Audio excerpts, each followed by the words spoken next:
Hello guys, how are you doing? Welcome to my channel Major TV. Today I want to share with you my PVE AOE builds for Greatsword Dagger. I hope this video will help you close PVE content faster. In this video, there will be two builds. One is more universal, which can be used for solo targeting if you are too lazy to swap between different builds. And the second build is a full AOE specialization that will be effective only against multi-targeting. Mastery for these builds will be the same. First of all, we need to take Bloodseeker from daggers for a comfortable farm. It will reduce our critical DMG by 5%, but the bonus of restore health by 5% of melee critical hits is too strong not to do it. Primal Strike is great against solo targets and bosses, but it takes quite a bit of mana, which makes it not effective in continuous and fast mob farming. I recommend taking this skill if you farm in a party with a lot of archers. The rest of the mastery skills from daggers for this build should be chosen so that you have the maximum value of critical damage and attack speed. Since this is a PvE build in Greatsword Mastery, we usually pay attention to Greater Species Damage Augment, which increases all species damage boost. Of course, we take the full branch of attack skills here, which will generally increase our base damage, skill damage boost, AOE range for some skill, and most importantly, critical damage 12% when your health is 50% or higher. Also, please pay attention to Swift Execution, a very cool skill that allows you to be more mobile. Okay, let's finally look at the universal build. Defense skills are usually chosen according to the situation. Block Blade gives us more stability with mana, and Iron Point Parry is a good AOE damage plus stun. From active skills, first of all, we take Cruel Smite and Cleaving Moonlight, which have a small cooldown and stable damage.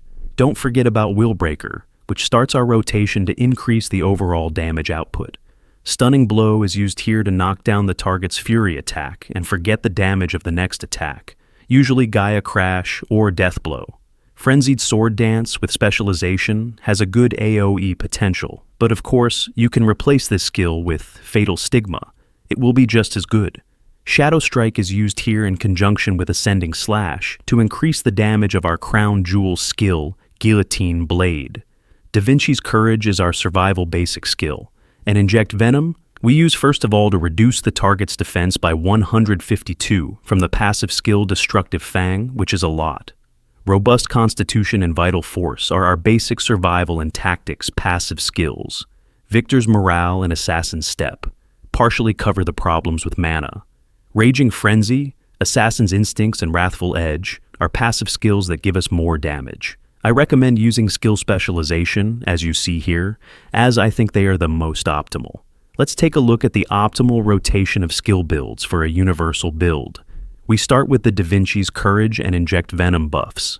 After that, we use Cleaving Moonlight, which deals AOE damage and gives us 15% attack speed with skill specialization. Next, Willbreaker applies Weaken that reduces all defense by 720 for 6 seconds to all enemies. We use Stunning Blow plus Gaia Crash. Next, we can use Ascending Slash plus Guillotine Blade if the target we use Stunning Blow on is still alive.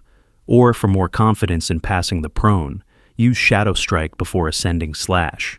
And of course, the stable skills Cruel Smite and Cleaving Moonlight plus Frenzied Sword Dance and Death Blow, which will allow you to farm a pack of mobs completely and move on to the next one. The most damaging in this build are the Stunning Blow plus Gaia Crash and Ascending Slash plus Guillotine Blade combinations. The downside is that if Guillotine Blade does not have a crit or heavy attack, this skill will not deal AOE damage. The second AOE build is designed only for farming large clusters of targets and is in no way recommended for solo targeting. Passive skills remain the same as in the universal build, but you can change Assassin's Step to Cold Warrior in both builds if you farm in a group and always have enough mana. From active skills, we primarily take Cruel Smite and Willbreaker. Stunning Blow is also used here to knock down the fury attack of the target and forget the damage of the next attack. Usually in this build, it is Cruel Smite or Frost Cleaving. Fatal Stigma with AOE specialization is very good here, because this skill has a very short animation. Devastating Smash here works as an AOE control and helps Ascending Slash plus Guillotine Blade to increase damage. In this build, we use 3 buffs: Umbral Spirit, Inject Venom, and DaVinci's Chill, which helps to increase the damage from Ice Tornado, which has a great potential under buffs. Skill specialization is very different from the previous build. I recommend using the same ones as you see here. I think they are the most optimal. Let's take a look at the optimal rotation of skill for this AOE build. Let's start with the DaVinci's Chill, Inject Venom, and Umbral Spirit buffs. Fatal Stigma can be used at the beginning of the rotation, or later, it doesn't matter too much. Willbreaker that reduces all defense by 720 for 6 seconds to all enemies. We use Stunning Blow together with Frost Cleaving. Then we can use Ascending Slash plus Guillotine Blade if the target that we use Stunning Blow on is still alive. Or for more confidence in passing the prone, use Devastating Smash before Ascending Slash. And of course, the stable skill Ice Tornado and Cruel Smite, which will allow you to farm a pack of mobs completely and move on to the next one. The most damaging in this build are Stunning Blow, plus Frost Cleaving, Ascending Slash, plus Guillotine Blade and Ice Tornado. The downside is that if Guillotine Blade does not have a crit or heavy attack, this skill will not deal AOE damage.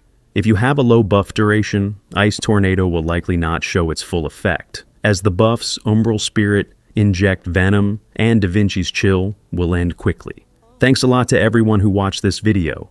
If you have any questions, write them in the comments. I'll try to answer all of them. If you're an experienced player, feel free to share your tips too. Please like the video, leave a comment, and share it with your friends.